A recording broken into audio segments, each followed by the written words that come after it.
میرا شوہر بہت زیادہ باتیں کرتا ہے. بالکل ٹھیک کرنے دیں اس کو, آپ چپ کر کے سو جائے گا. وہ باتیں کرتا ہے, کب تک دیواروں سے باتیں کرے گا؟ اللہ کی بندی کیا انسان ہے, بعض ہوتے ہیں باتوں نہیں.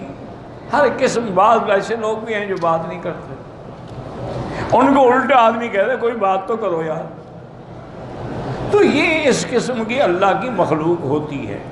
آپ بس لاہور پڑھا کریں, درود شریف پڑھا کریں اور سو جایا کریں.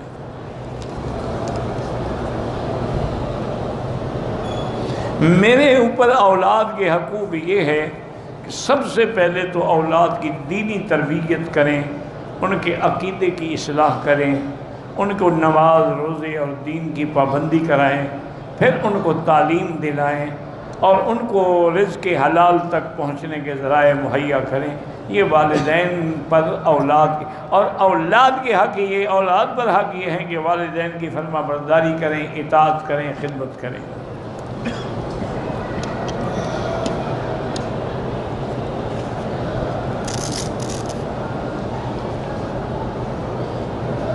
کہتا جی کہ میرا نام, بہرحال آپ کا کوئی نام بھی ہے, میں نے ایک کام شروع کیا تھا جس سے 15 لاکھ روپے میں نے غبن کیا تھا, اور اسی 15 لاکھ سے میں نے حج کیا تھا. سبحان اللہ, یعنی خالص حلال سے. جب تمہیں پتہ ہی تھا کہ حرام ہے تو حرام سے بھی حج کیا جاتا ہے. یہ تو نعوذ باللہ اللہ کی غضب کو دعوت دینے والی بات. آپ توبہ کریں اور وہ 15 لاکھ روپے غریبوں کو تقسیم کر دیں, مدرسے میں کسی دینی مدرسے میں جا کے دے دیں تاکہ تیرا گناہ دھل جائے.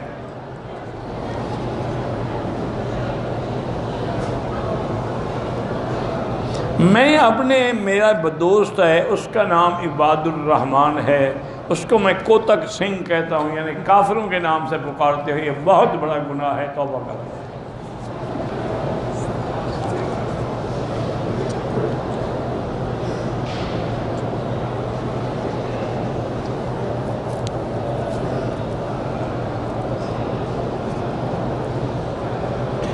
کہتے جی کہ میری عمر 30 سال ہے, گھر والوں نے میری شادی 13 سال کی لڑکی سے کر دی. اب وہ مجھ میں دلچسپی نہیں رہے تو ہوگا نا, پھر ایسا تو ہوتا ہے اس طرح کے کاموں میں. جب اتنا بڑا فرق ہوگا عمر میں تو جب تک اس کے حقوق تم ادا کر سکتے تھے وہ راضی رہی, اب آہستہ آہستہ تم ختم ہوتے جا رہے, وہ جوان ہوتی جا رہی ہے. کوئی حل نہیں, اللہ سے استغفار کرو, معافی مانگو, توبہ کرو, اس کے حقوق ادا کرنے کی کوشش کرو. باقی عورتیں تو کہتی ہیں, سیدھی بات ہے, وہ تو کہیں گی کہ دیکھو تم کیسی ہو, اور تمہارا خاوند دیکھو کیسا جنگلی وحشی آدمی ہے. یہ لوگ تو کہتے ہیں.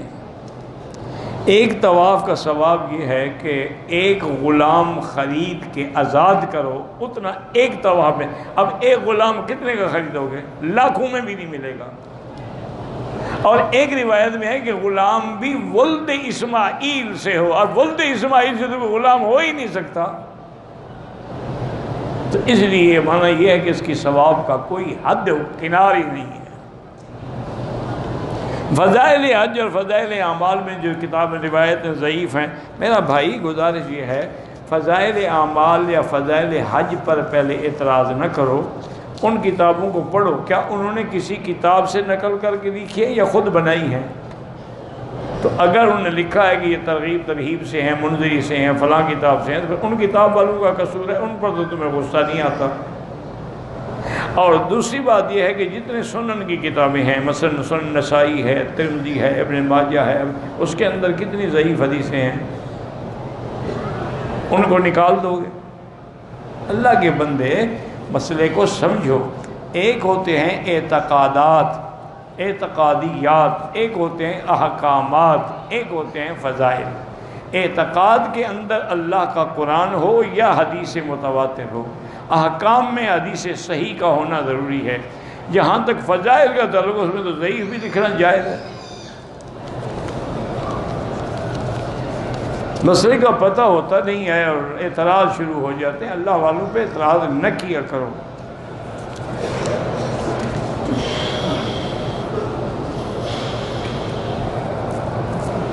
مدینے سے احرام, منورہ سے احرام باندھ کے آئے, رشتہ داروں کے ساتھ مسجد عائشہ چلے گئے. ان نے عمرہ ادا کرنا تھا.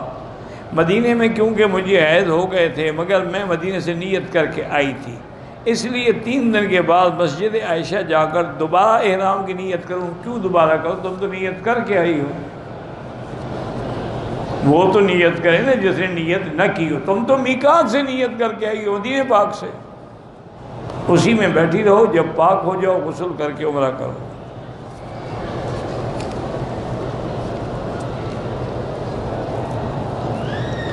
کہتے ہیں یہ عورتیں جب اپنے بال ٹھیک کرتی ہیں تو بال گر جاتے ہیں، ان کو یعنی محفوظ کر کے کسی جگہ دفن کر دیا بس.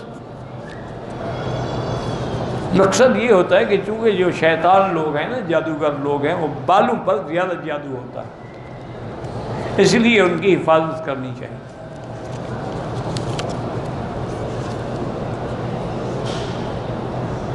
مسجد میں کچھ عورتیں سو رہی ہوتی ہیں، جب اذان ہوتی ہے اٹھ کے نماز پڑھنے لگ جاتی ہیں. ان کا وضو بھی نہیں رہا. تم نے دیکھا ہے کہ ان کو نیند ہے؟ نہیں. تمہاری کوئی ڈیوٹی لگی ہوئی ہے ایسی عورتوں کو دیکھتی رہو، کون سو رہی ہے، کون جاگ رہی ہے، کون بیٹھی ہے، کون کھڑی ہے. لگی بندی ہو، تم اسے زیادہ مسئلے جانتے ہیں. سوتے رہیں، نیند نہ آئے تو کوئی بات نہیں. نماز کے بعد دعا کی فضیلت یہی ہے کہ میرے آقا کی صحیح حدیث ہے کہ فرائض کے بعد دعا اللہ قبول فرماتے ہیں. دبر کل صلاۃ مکتوبۃ، ہر فرض نماز کے بعد دعا منظور ہوتی ہے.